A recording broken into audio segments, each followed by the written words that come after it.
Next 9 news में आपका बहुत बहुत स्वागत है। मैं हूं आपके साथ अबरारुल हक रहमानी। महाराष्ट्र की सियासत को एक बार फिर से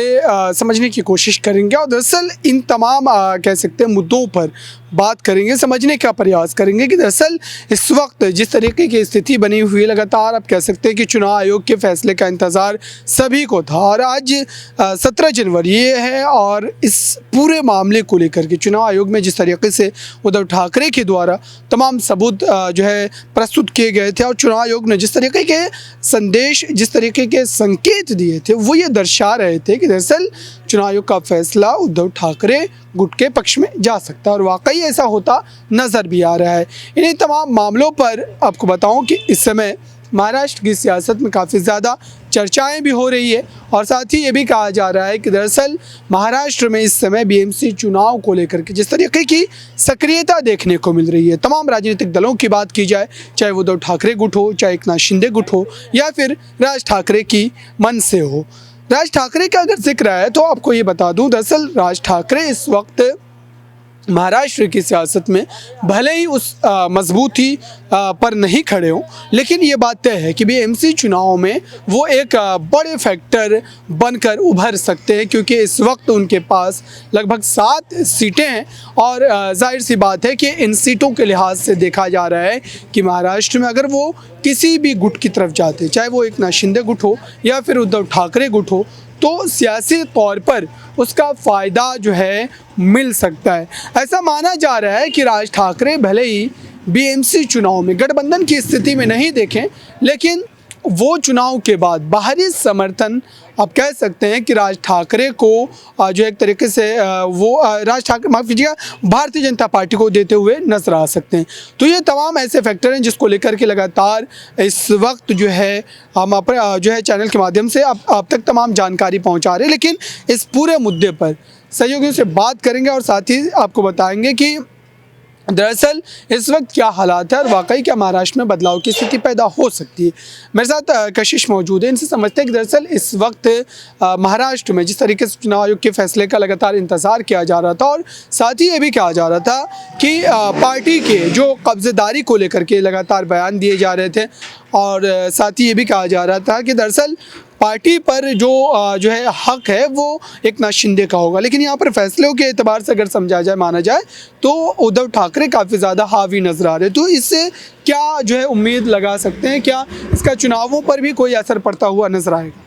देखिए, नॉर्मल सी बात है अब्रार, यहाँ पर अगर बीएमसी चुनावों की बात की जाए तो पहले यही कहा जा रहा था कि बीएमसी चुनावों में आसानी से उद्धव ठाकरे जीत हासिल कर सकते हैं क्योंकि उनके जो विधायक, जो सांसद थे वो पहले उद्धव के साथ थे, लेकिन अब बैक टू बैक जिस तरीके से शिंदे का साथ यहाँ पर वो लोग देते नजर आ रहे हैं तो उद्धव ठाकरे अब इस बात से परेशान है। लेकिन उम्मीद आप ये देखिए कि जब अगर माफ कीजिएगा जून के महीने में यहाँ पर इस्तीफा दिया था एकनाथ शिंदे की तरफ से, यहाँ पर उद्धव ठाकरे ने इस्तीफा दिया, उन्होंने बगावत की, तो लगा शायद मामला शांत होता नजर आएगा, लेकिन ऐसा नहीं हुआ। यहाँ पर शिवसेना मांगने की बात की गई तो उद्धव ठाकरे ने सोचा कि चलिए ठीक है, शिवसेना दे दी जाएगी, लेकिन जब बात यहाँ चुनाव चिन्ह को लेकर आई तो उसके बाद यहाँ पर उद्धव ठाकरे आक्रोश में नजर आए। यहाँ पर भले ही उनमें कहीं ना कहीं एक डर है कि अगर मेरे हाथों से सब कुछ छिन गया तो मैं क्या करूंगा, लेकिन यहाँ पर अभी कोर्ट के फैसले का इंतजार है और जिस तरीके से संजय राउत का बार बार यही कहना है कि चुनाव आयोग है हो गया या सुप्रीम कोर्ट हो गया वो हमारे पक्ष में फैसला लेता नजर आएगा, तो एक उम्मीद यहाँ पर नजर आ रही है। लेकिन एकनाथ शिंदे पूरी तरीके से श्योर होकर बैठे कि उनके पास बहुमत है तो आसानी से वो जीत हासिल करते नजर आएंगे। लेकिन अगर मैं अपनी पर्सनल राय यहाँ पर दूं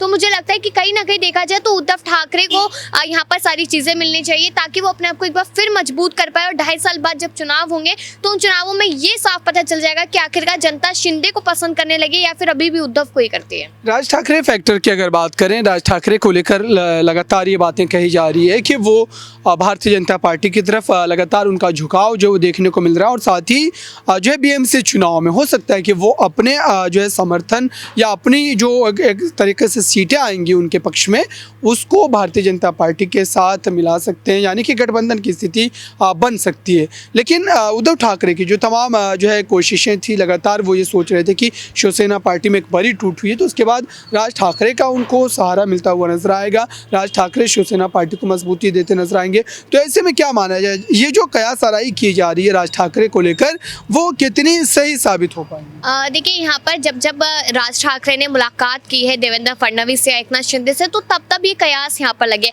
और ज़रूरी नहीं कि आप मुलाकात यहाँ पर कर रहे हैं तो कहीं ना कहीं गठबंधन वाली बात हो, लेकिन फिर दूसरी बात ये सोची गई थी कि अपने भाई को कमज़ोर देखते हुए कहीं यहाँ पर राज ठाकरे साथ तो नहीं दे देंगे उद्धव ठाकरे का, लेकिन अब मुझे नहीं लगता कि वो उद्धव ठाकरे का साथ देंगे। क्यों? क्योंकि इसमें भी बात संजय राउत की आती है। उन्होंने ये बात कही थी कि एमवीए का जो गठबंधन है वो एक बार फिर से मजबूत होता नजर आएगा, एक बार फिर से मजबूत होकर यहाँ पर चुनाव लड़ेगा और जीत हासिल करेगा। और एमवीए गठबंधन उसी बात को लेकर है जो बाला साहेब ठाकरे कहते थे कि कभी भी आखिरी दम तक मैं कांग्रेस का साथ नहीं दूंगा। उद्धव ठाकरे एक बार फिर से कांग्रेस का साथ मांग रहे हैं। उन्होंने कहा था कि हिंदुत्व नहीं छोड़ूंगा, और यहाँ पर राज ठाकरे हिंदुत्व का पालन लगातार कर रहे, लेकिन उद्धव ठाकरे नहीं कर रहे। तो आप ये देखिए कि भले उनका एक ही विधायक है, एक ही सांसद यहाँ पर हो, लेकिन साफ तौर पे कहा जा सकता है कि राज ठाकरे का अगर यहाँ पर शिंदे गुट में कहीं ना कहीं उनकी तस्वीर देखने को मिलती है, यहाँ पर साथ देते नजर आते हैं, तो उद्धव को इस बात का काफी ज्यादा नुकसान होगा। क्यों? क्योंकि हिंदुत्व की राजनीति यहाँ पर राज ठाकरे आगे बढ़ाते नजर आएंगे और बाला साहेब ठाकरे जी की जो यहाँ पर विचारधारा है उसको राज ठाकरे बढ़ाएंगे। तो जनता इस बात को समझ रही है, जनता की अपनी निजी दिक्कतें भी है जिनका सामना करना जरूरी है, लेकिन ये काफी ज्यादा अहम रखता है कि आखिरकार महाराष्ट्र में कौन सी सत्ता चलनी चाहिए। तो मुझे लगता है कि राज ठाकरे को कहीं ना कहीं यहाँ पर शिंदे और बीजेपी गुट में ही चले जाना चाहिए। अगर इस वक्त देखा जाए तो बीएमसी चुनाव को लेकर लगातार तैयारियां चल रही है और 19 जनवरी को प्रधानमंत्री नरेंद्र मोदी का मुंबई का दौरा है और वो बीकेसी के मैदान में, यानी कि उद्धव ठाकरे के घर से मात्र कुछ मीटर के फासले पर है। तो ऐसे में कहा जा रहा है, संजय राउत ने इस पूरे मामले को लेकर बयान भी जारी किया था। उनकी तरफ से कहा गया था कि दरअसल ये राजनीतिक दौरा है और भारतीय जनता पार्टी एकनाथ शिंदे गुट को प्रधानमंत्री नरेंद्र मोदी की इमेज का फ़ायदा जो है दिलाने के लिए जानबूझ करके ये दौरा करवाया जा रहा है। तो इसको लेकर के आप क्या कहेंगे? क्या वाकई प्रधानमंत्री नरेंद्र मोदी बीएमसी चुनाव को लेकर के ये दौरा कर रहे हैं या फिर ये आरोप लगाए जा रहे हैं मात्र उद्धव ठाकरे गुट के द्वारा? देखिए अबरार, यहाँ पर सोचने वाली बात है कि पीएम नरेंद्र मोदी पहले भी दौरे कर सकते थे, पहले भी आ सकते थे। जब यहाँ पर उद्धव ठाकरे ने इस्तीफा दिया वो तब भी आ सकते, लेकिन ऐसा कुछ नहीं देखने को मिला। कहीं ना कहीं जो डर यहाँ पर उद्धव ठाकरे में देखने को मिल रहा है बीएमसी चुनावों को लेकर, वो डर यहाँ पर शिंदे गुट में भी है, क्योंकि यहाँ पर आप देखिए कि जनता ने उस समय पर उद्धव ठाकरे को पसंद किया था, शिंदे को नहीं। तो ये कारण एक तरीके से सही माना जा रहा है कि अगर पीएम नरेंद्र मोदी यहाँ पर आ रहे हैं, भले ही पहले ये कहा जा रहा हो कि शिंदे गुट उद्धव गुट बीएमसी चुनावों में किसी एक गुट को आपको चुनना है या किसी एक सरकार को चुनना है, लेकिन बात घूम फिर के वही आ जाती है कि पीएम नरेंद्र मोदी के चेहरे पर चुनाव होगा, वो भले ही कोई नगर निगम का ही चुनाव क्यों ना हो। तो यहाँ पर पीएम नरेंद्र मोदी का वो दौरा, और आज की जो खबर सामने आई है वो ये कहती नजर आई कि उद्धव ठाकरे को जैसी मालूम चला है कि पीएम नरेंद्र मोदी पहुंचेंगे तो उनके घर के बाहर, उनके आवास के बाहर, उनके कार्यालय के बाहर बड़े बड़े पोस्टर लगने लग गए, उद्धव ठाकरे जिंदाबाद के नारे लगने लग गए। तो डर यहाँ पर दोनों ही गुटों में साफ देखने को मिल रहा है, लेकिन पीएम मोदी के चेहरे पर आप चुनाव लड़ेंगे तो इससे नॉर्मल सी बात है कि आपको फायदा होता हुआ नजर आएगा। बिल्कुल, प्रधानमंत्री नरेंद्र मोदी के चेहरे का इस्तेमाल, बहुत बहुत शुक्रिया इन तमाम सवालों का जवाब देने के लिए। तो आप समझ सकते हैं कि बीएमसी चुनाव को लेकर के उद्धव ठाकरे के लिए बड़ी परेशानी ये है कि वो बाला साहब ठाकरे के द्वारा जो एक राजनीतिक आप कह सकते हैं कि मकाम हासिल करने की कोशिश की गई थी, उसको वो बचा पाएंगे या फिर उसमें आप कह सकते हैं कि कमी दर्ज की जाएगी। तो ये कई अहम फैक्टर हैं जिसको लेकर लगातार महाराष्ट्र की सियासत पर हमारी नज़रें बनी हुई है और एक के बाद एक लगातार आप तक अपडेट भी हम पहुंचाते रहें। इस खास रिपोर्ट में बस इतना ही। देखते रहिए ताज़ा तरीन खबरों के लिए नेक्स्ट 9 न्यूज़ को। धन्यवाद।